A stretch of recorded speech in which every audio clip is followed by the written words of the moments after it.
SUAPP AIR.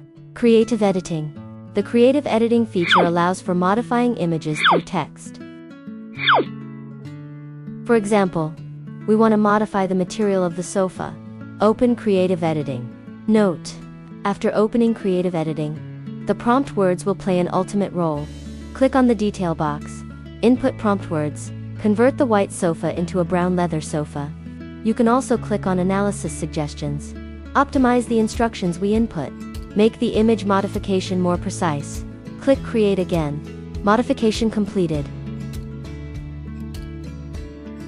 If there are changes that are difficult to describe in words, we can make modifications using brush selection combined with creative editing.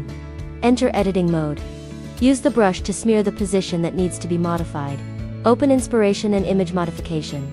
Input modification instruction. Refine the prompt words with analytical suggestions. Click to render and complete the modification. Lastly, it is important to note that there are 3 modes for inspiration-driven image modification. You can flexibly choose according to your own needs.